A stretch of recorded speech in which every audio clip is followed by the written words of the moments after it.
우리 앞뒤 옆을 보시고 주님의 사랑으로 인사들 나눕시다. 사랑합니다. 반갑습니다. 예, 오늘도 하나님의 은혜와 축복이 이 자리에 계신 분들, 가정에 또 지방, 해외에 계시는 모든 분들에게 함께 하시기를 주님의 이름으로 축원합니다.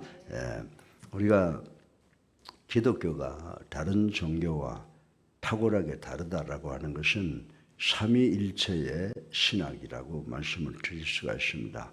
우리가 잘 알다시피 성부 하나님은 온 우주 만물을 창조하시고 성자 하나님은 죄로 인해서 멸망할 수 없는 밖에 없는 우리들을 위해서 십자가에 달려 돌아가심으로 대속의 은총 계획을 완수하셨고, 성령께서는 이제 예수님께서 승천하시고 이 땅에 남으셔서 우리의 삶을 주관하십니다. 우리로 하여금 깨닫게 하시고 또 우리가 어떤 결심을 집행할 수 있도록 강한 마음을 주시고, 우리가 이 세상에 하나님의 자녀로서 올바로 살아갈 수 있도록 역사하시는 성령 하나님께서 오늘 이 시간도 우리와 함께 계신다라고 하는 것을 아시고, 기독교의 탁월성 그리고 타 종교가 따라오는 것을 추종을 불허하는 것이다라고 하는 것은 우리가 이 삼위일체 하나님의 신앙을 통해서 우리가 깨달을 수가 있습니다. 그리고 이 성령,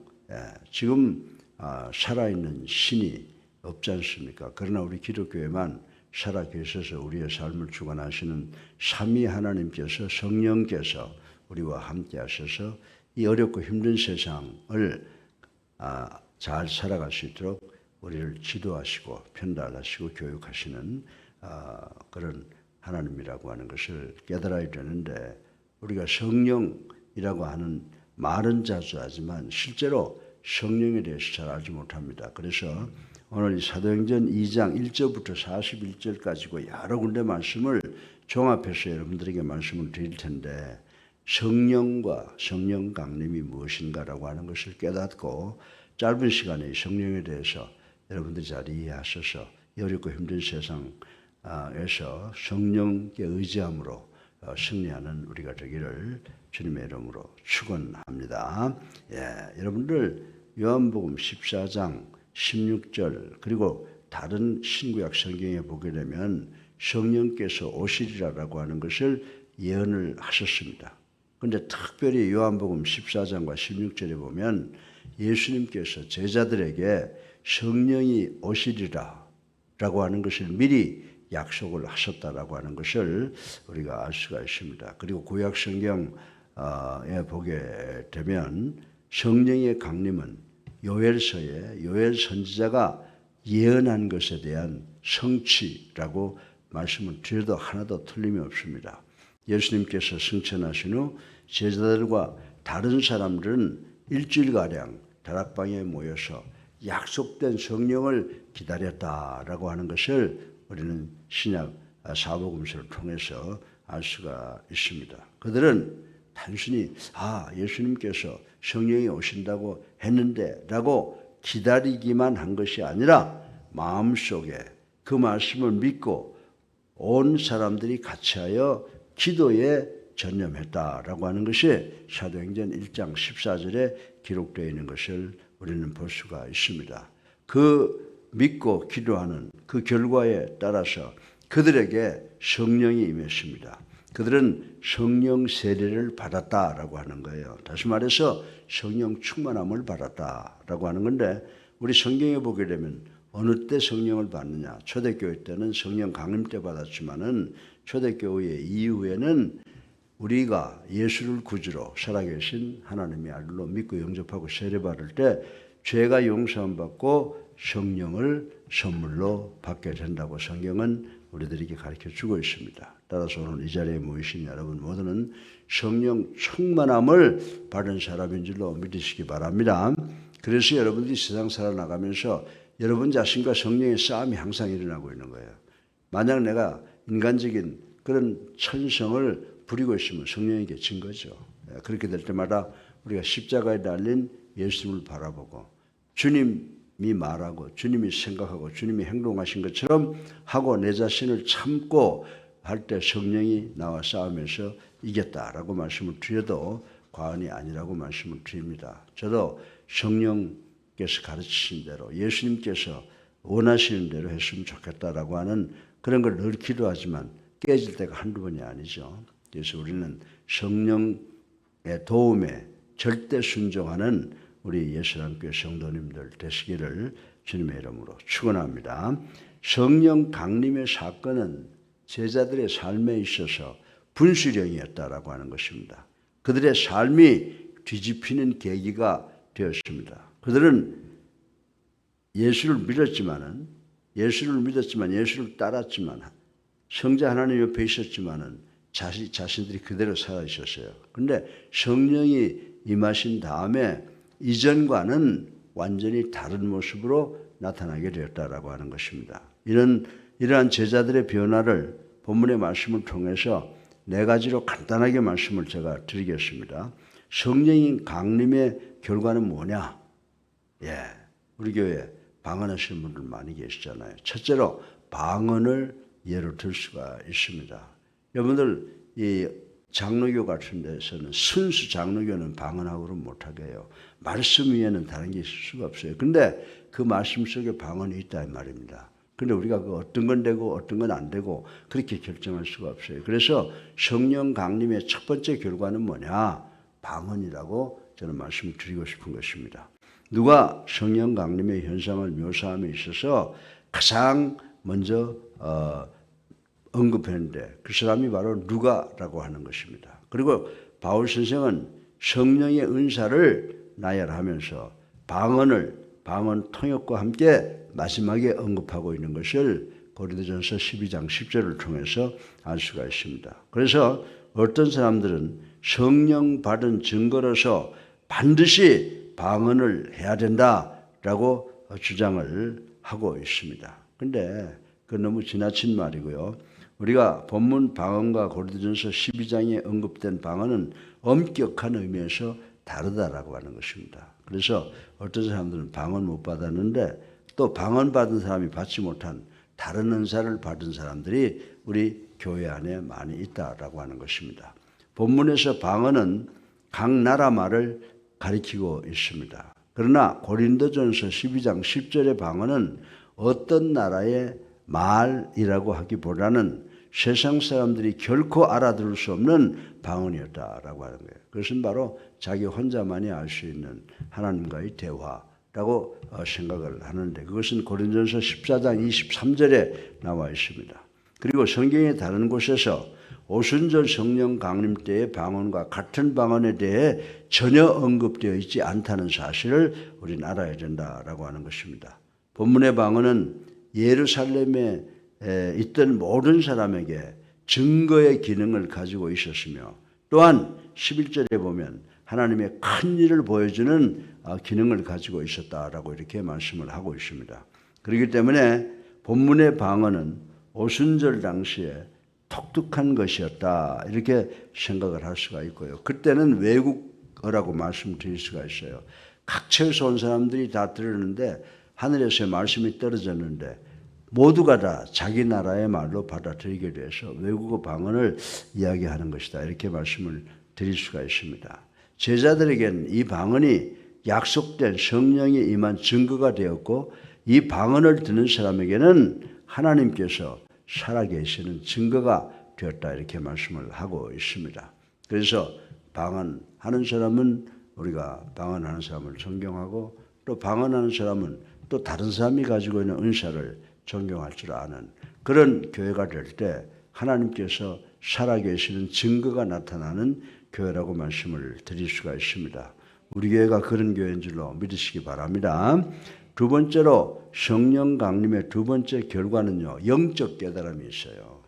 우리가 세상 살면서 세상사를 전부 내 지식, 내 능력으로 해석하려고 하는데 정말 예수를 나의 구주로 살아계신 하나님의 아들로 믿고 영접하고 성령을 받은 사람들은 우리 주변에 일어나고 있는 일들을 육신적이고 물리적으로만 해석하는 것이 아니라 영적으로 깨달음이 있다라고 성경은 우리들에게 이야기를 하고 있습니다.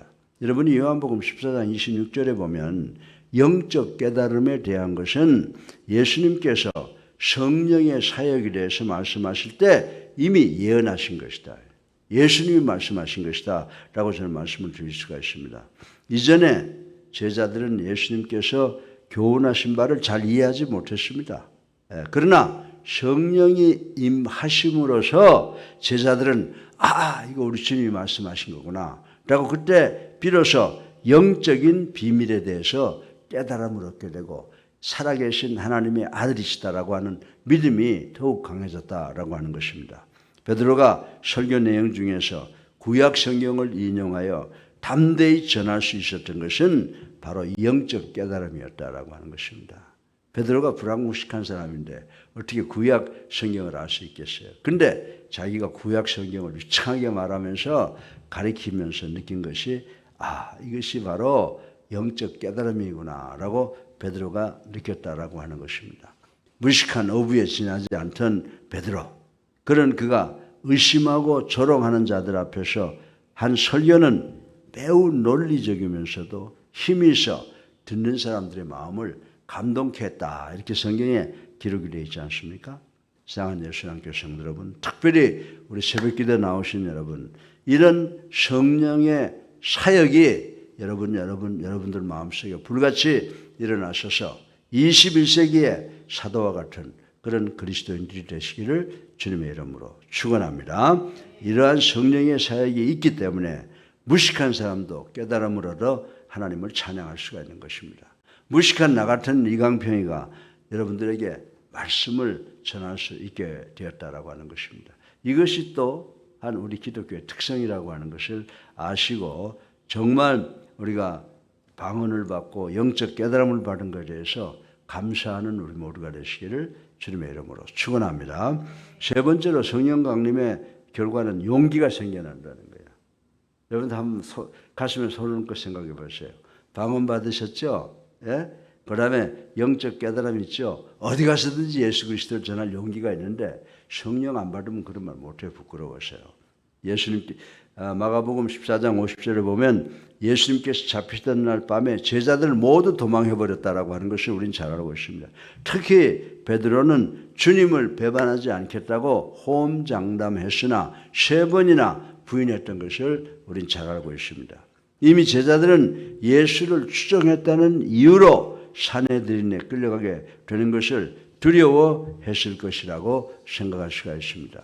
그리고 자기들이 모여있는 장소가 사내들인에 의해 발각될 것이 두려워 계속 숨어서 비밀 집회를 가졌다고 하는 것 우리 성경을 통해서 잘 알고 있습니다. 그러나 이제 제자들에게는 두려움이 사라졌습니다. 자기들이 숨어있던 장소에서 일어나 전도할 용기가 생겨났다라고 하는 것입니다. 그들에게는 큰 믿음이 생겼으며 예수님을 전하지 않고는 견딜 수 없는 마음의 동요가 일어나기 시작을 했다라고 하는 것입니다. 이러한 그들의 체험은 여호와의 이름을 선포하지 아니할 수가 없었으며 중심이 불붙는 것 같아서 견딜 수 없다는 에레미야 선지자의 체험, 몇천 년 전에 있었던 그 체험이 몇천 년 전 후에 제자들의 마음에 불같이 일어나게 되었다라고 하는 것입니다. 자신의 의지로는 그렇게 될 수가 없었습니다. 성도가 자신의 의지로 예수님의 말씀을 따르고 또 전하고자 할 때는 이전 제자들처럼 항상 실패할 수밖에 없어요. 아내가 예수 믿는데 전도해야 되겠다. 그 내 뜻대로 되지 않는다라고 하는 것입니다. 오직 내가 여러분이 성령 충만함을 받을 때라야 내가 성경의 말씀을 깨달을 수가 있고 또 성경의 말씀이 생각나게 하고 또 그 성경 말씀을 전할 수 있는 능력을 받게 되는데 그것이 바로 우리 마음에 성령의 역사, 성령의 충만함으로 가능한 줄로 믿으시기를 주님의 이름으로 축원합니다. 그래서 여러분 다 장로, 권사, 사모님, 집사, 성도들이 있습니다. 여러분은 다 성령 받아서 이제 이 열매를 맺어야 되는 줄로 믿으시기 바랍니다. 마지막으로 성령 강림 결과는 열매를 맺는다는 겁니다. 열매를. 그래서 요한복음 15장에서 예수님께서 뭘 말씀하셨어요? 포도나무의 비유를 통해서 성도가 열매 맺는 삶을 사는 비밀을 가르쳐 주셨다라고 하는 것을 오늘 생각해 보지 아니할 수가 없습니다. 여러분들 그 비결은 다름이 아닙니다. 요한복음 15장에 보면 우리가 예수님 안에 있다 그러죠. 예수님이 우리 안에 거하시는 것, 이것이 바로 우리가 열매를 맺는 것이다라고 말씀을 드릴 수가 있습니다. 이 거하심은 성령 충만함을 가리키는 겁니다. 성령 충만함을 체험하지 못한 사람은 결코 열매를 맺을 수가 없다는 것을 깨달아야 된다라고 하는 것입니다. 그래서 우리가 갈라디아서 5장 22절 23절에 보게 되면 성령 충만함을 받은 사람이 나타나죠. 성령의 열매 9가지. 바울이 갈라디아서에서 이야기했던 것처럼 성령의 열매를 내가 진정으로 예수를 구주로 살아계신 하나님의 아들로 믿고 영접했으면은 성령의 열매는 저절로 맺혀지게 되어 있다라고 하는 것입니다. 현대 교회에서 성도의 영적 성장에 대해서 많이 이야기를 하고 있습니다. 그런데 교회 교육을 통해서 성도가 성숙한 사람이 될 수 있는 것처럼 가르치는 교회들이 많이 있다라고 하는 것입니다. 만일 이 주장이 옳다면 제자들은 가장 좋은 스승 밑에 있었으므로 이미 성숙했어야 될 것입니다. 그러나 실상 그렇지 못했잖아요.